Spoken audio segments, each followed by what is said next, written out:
Olá, meus amigos, tudo bem com vocês? Eu sou Gustavo Eugênio do CGE Consultoria e Estilos Jurídicos e hoje eu estou aqui de volta dando continuidade à série de vídeos voltada para as questões que mais caem na prova do OAB, na primeira fase da prova do OAB, pessoal. E hoje eu quero conversar sobre um tema muito importante e muito recorrente, que é ligado ao tema recursos no direito do trabalho, no direito processual do trabalho, melhor dizendo. Mas antes de mais nada, pessoal, eu peço que vocês acionem o sino de notificações, peço que vocês dêem um like e compartilhem esse vídeo para que outras pessoas também tenham acesso a esse conteúdo de processo do trabalho. Pessoal, como eu disse para vocês, existem alguns temas muito recorrentes quando o examinador da banca, da prova do OAB, ele vai buscar. Nós sabemos muito bem que o conteúdo programático de direito do trabalho e processo do trabalho é muito extenso. E essa é uma vantagem que a banca examinadora ela tem. Mas nós também, se soubermos estudar de forma inteligente, também iremos perceber algumas possibilidades de fazer uma prova melhor. E uma dessas possibilidades é você pegar as provas antigas, pegar o histórico da banca examinadora e imaginar, tentar colocar ali o que mais cai.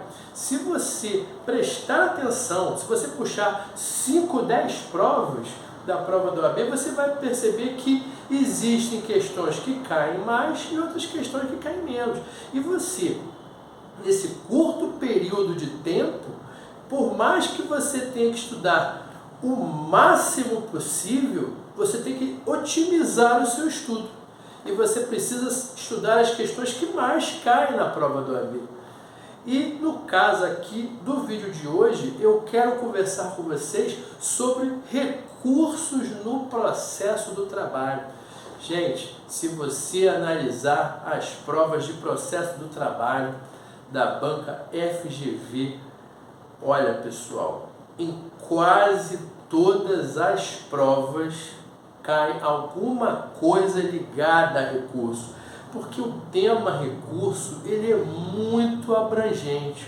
No tema recurso, o examinador ele pode perguntar sobre um recurso específico, ele pode perguntar sobre prazo no processo do trabalho, ele pode dar um caso concreto e às vezes ele está falando não necessariamente de recurso, mas às vezes ele está falando até do rito.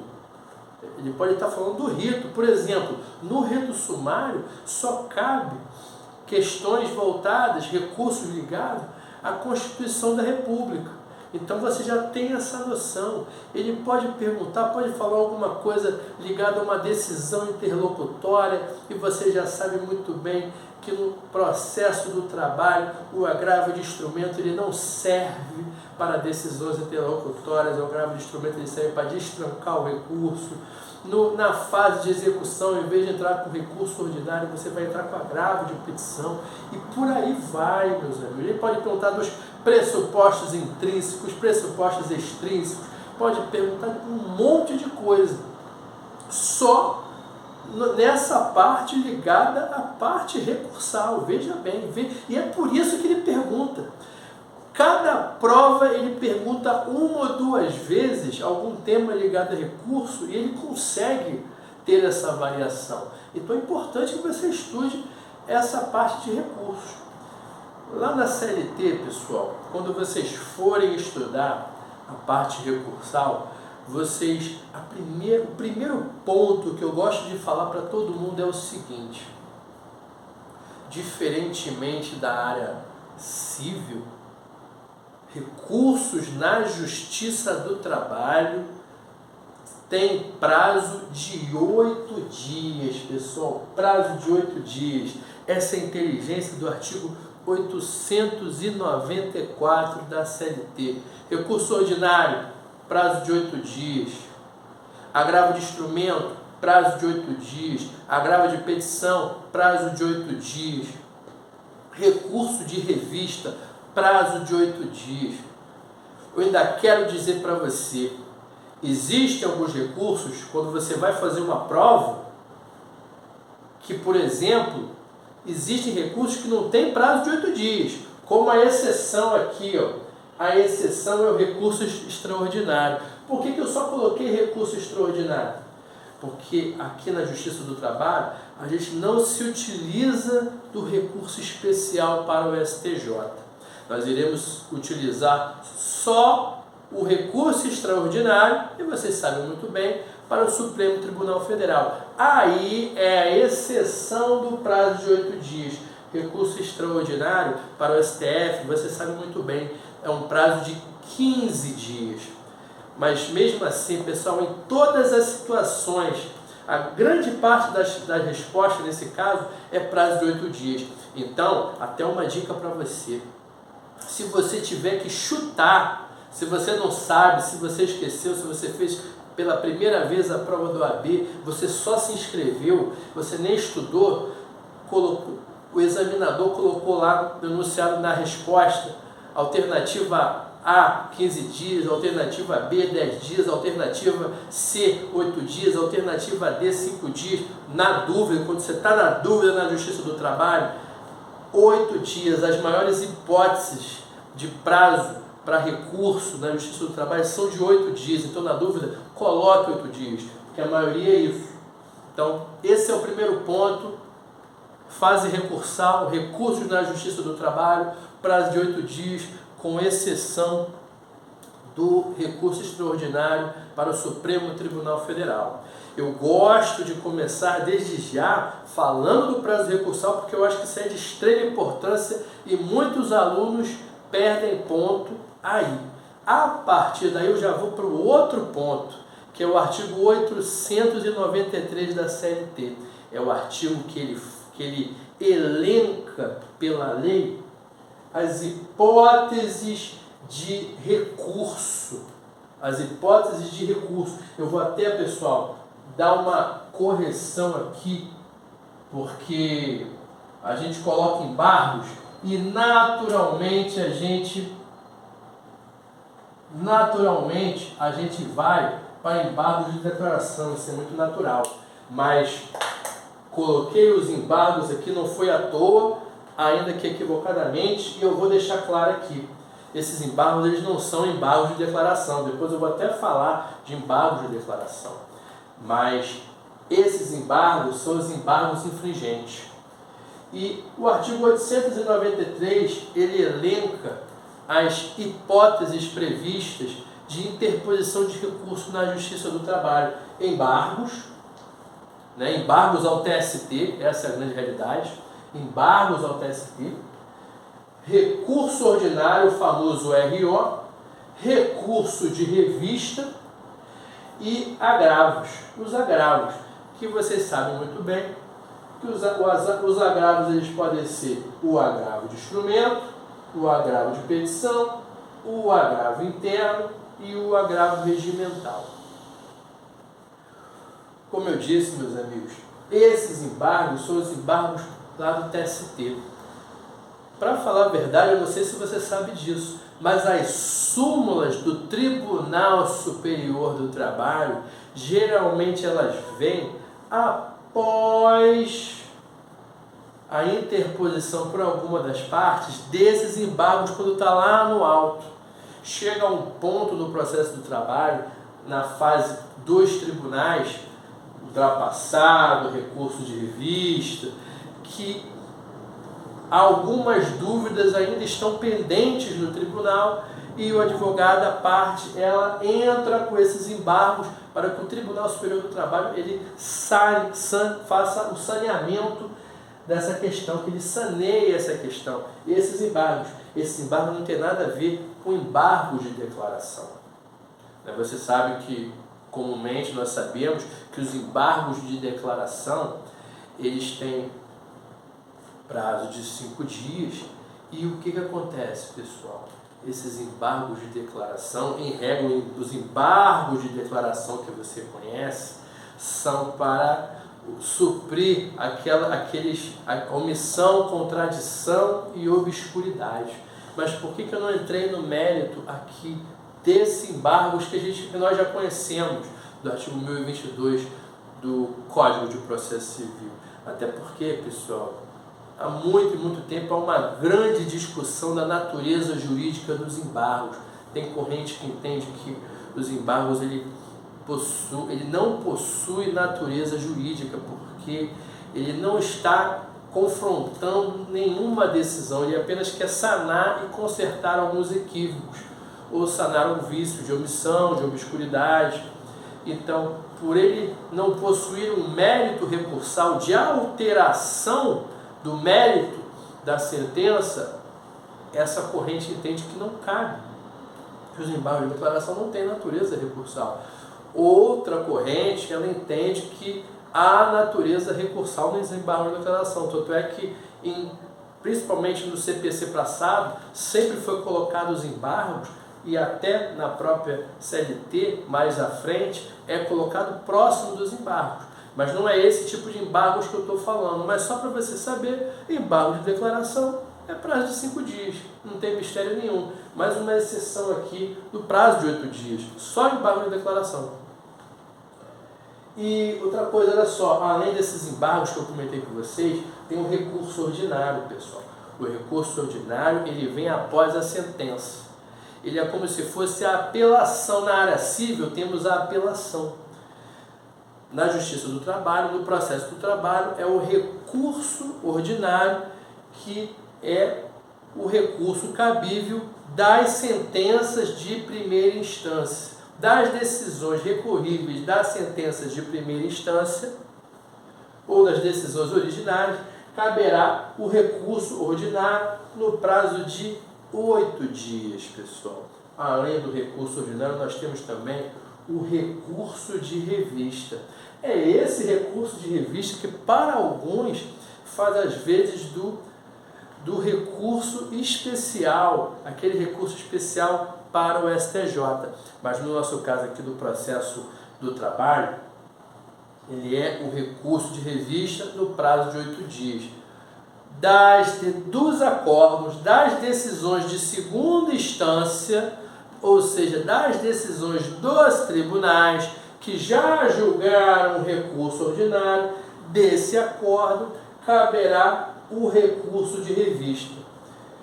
E por último, pessoal, quero falar com vocês sobre os agravos. Por último, nesse artigo, tá? Porque tem mais uma informação. Quero falar com vocês sobre agravo, pessoal. O primeiro deles é o agravo de instrumento. O agravo de instrumento tem que ficar muito claro isso na cabeça de vocês. Lá no processo civil, o agravo de instrumento é a medida cabível para a decisão interlocutória. Mas aqui no processo do trabalho, as decisões interlocutórias, elas são irrecorríveis. No processo do trabalho, ninguém recorre por decisão interlocutória. O agravo de instrumento aqui no processo do trabalho serve como a expressão destrancar recurso.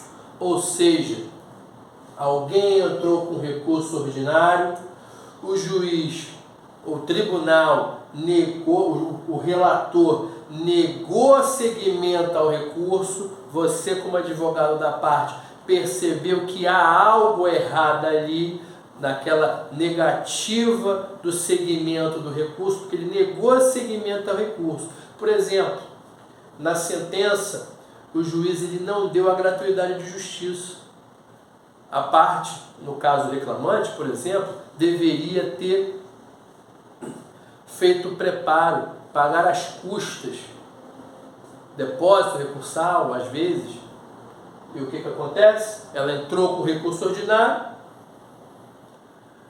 o juízo ele avaliou, o juiz de primeira instância ele olhou, o tribunal, através do relator, ele olhou e falou, ele entrou com o recurso, mas não realizou o recolhimento das custas, nem tampouco do depósito recursal.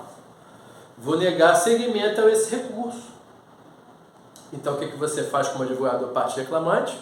Você pede a gratuidade de justiça, você já deveria, de repente, ter até pedido no recurso ordinário. Ou você pediu e o juiz ele não entendeu ser cabível a gratuidade de justiça, ou, por algum motivo, você não pediu.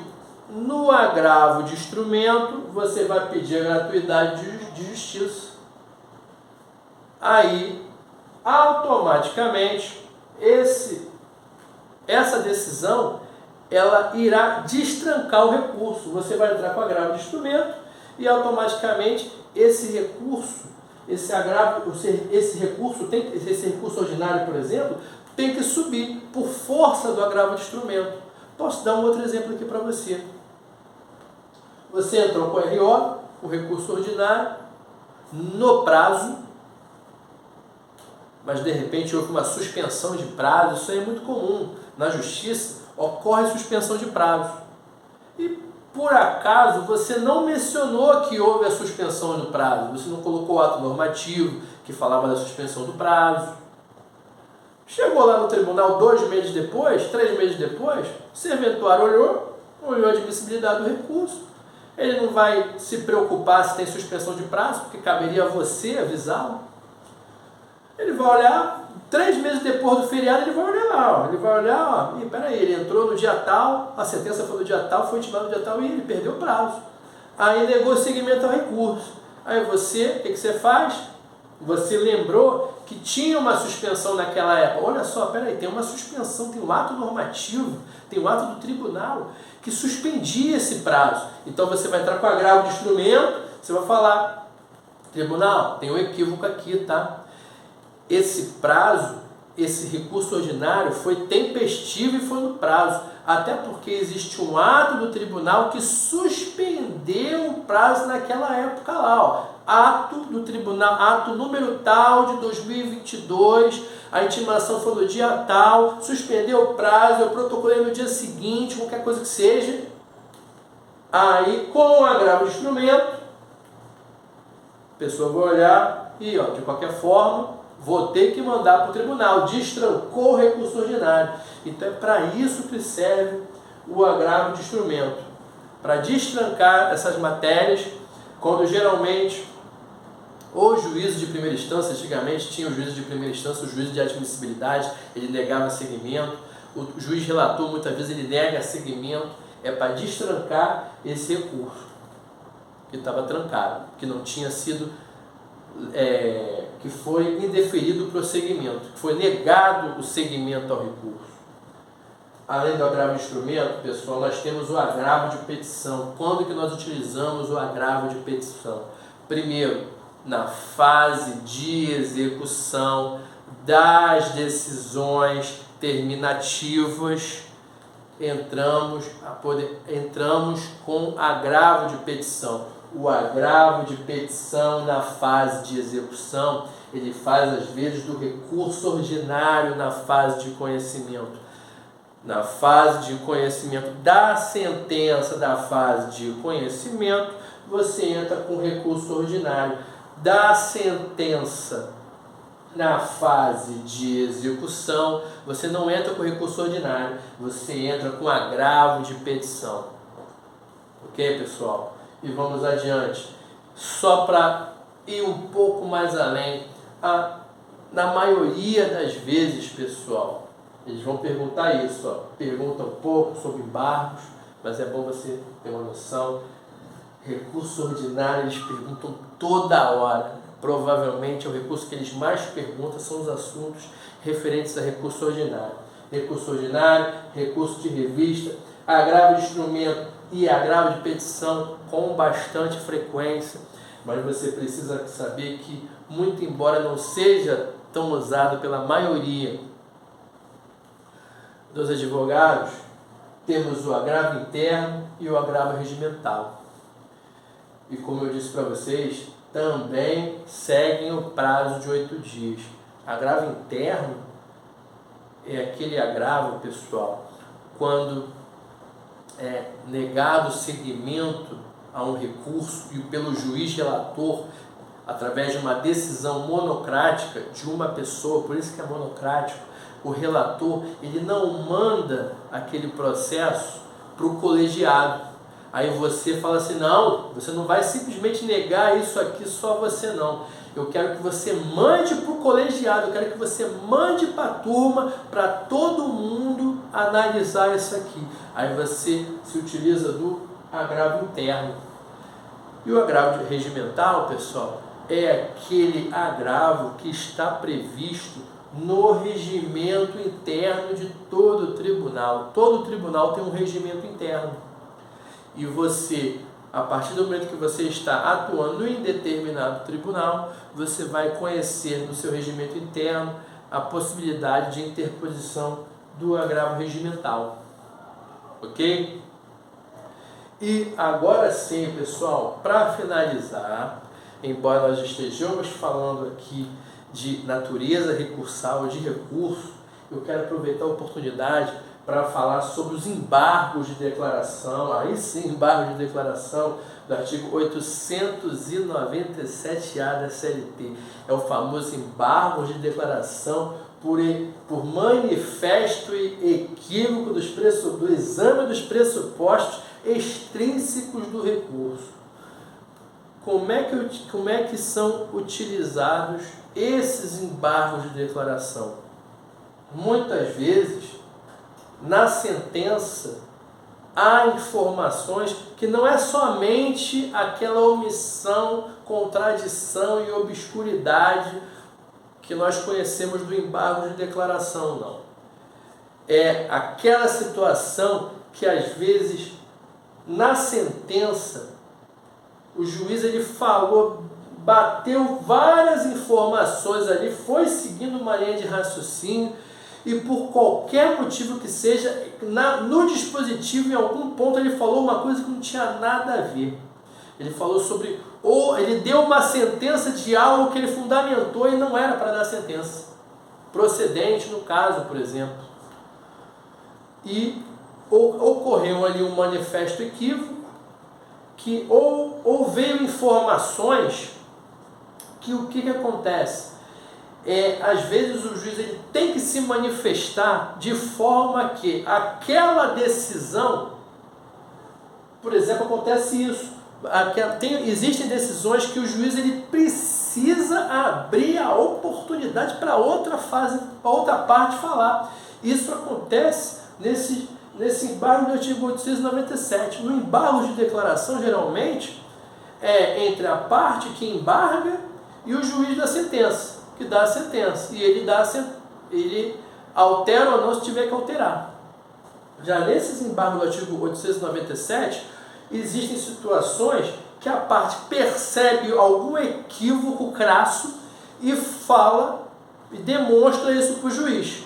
O juiz olha, analisa, verifica que tem algo realmente errado ali, mas ele não altera simplesmente a sentença. Ele abre oportunidade para a outra parte também se manifestar nos embargos. Por quê?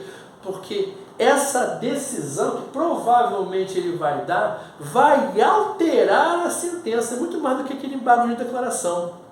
Não é simplesmente para obscuridade, contradição e omissão.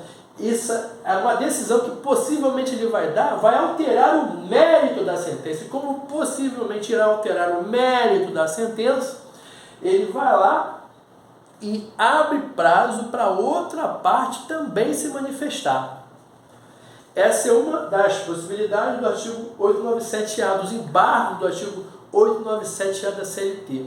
E outro ponto é essa expressão aqui, manifesto equívoco nos exames dos pressupostos extrínsecos do recurso. Você sabe muito bem, meus amigos, que na análise recursal existem os pressupostos intrínsecos do recurso e os pressupostos extrínsecos do recurso. E ele está aqui quando tem um equívoco nos pressupostos extrínsecos do recurso, que é possibilidade de recorrer, adequação, representação.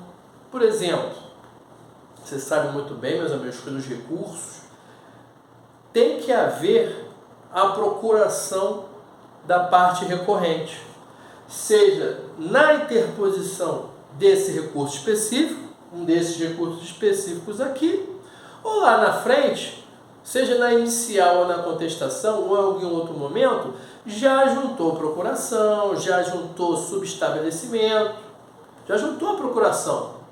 Digamos que tem uma procuração, digamos que às vezes seja um processo gigante, e lá no meio desse processo gigante, teve uma juntada da procuração no seu nome, no nome do advogado. Aí, quando você recorreu, ou outra pessoa recorreu no seu nome, o tribunal, quando foi analisar, o servidor da turma recursal trabalhista, quando foi analisar, olhou o recurso ordinário, por exemplo, ou olhou o recurso de revista, não viu procuração nenhuma no seu nome. Ou ele até viu uma procuração lá, mas por acaso, por algum motivo, não tinha o seu nome ali. Aí ele falou, aí ó, não está representado. Então, será negado seguimento a esse recurso, porque por ausência de representação. Aí você fala assim, ué, eu não tenho procuração nesse processo? Como assim? Tenho sim, deixa eu procurar lá. Aí, às vezes você até olha na inicial ou na defesa, realmente não encontra, você pode encontrar e já entra com esses embargos passando essa informação, ou por algum motivo você percebe que a procuração ou subestabelecimento está lá no meio de milhões de processos, milhões de documentos, mas você achou, você sabia que tinha e está lá, você encontrou. Aí você fala, excelência, embargo de declaração, com base no artigo 897-A da CLT, manifesta equívoco nos exames dos pressupostos extrínsecos do recurso. Você falou que eu não tinha procuração para representar, mas lá na folha 215, juntei a minha procuração. Então está ali, ó. E esse é o motivo do artigo 897-A da CLT. Tudo bem, meus amigos? Eu espero que vocês tenham gostado desse tema, gostado desse vídeo. Peço que vocês acionem o sino de notificações, dê um like, compartilhe. Desejo a vocês um grande abraço e até a próxima.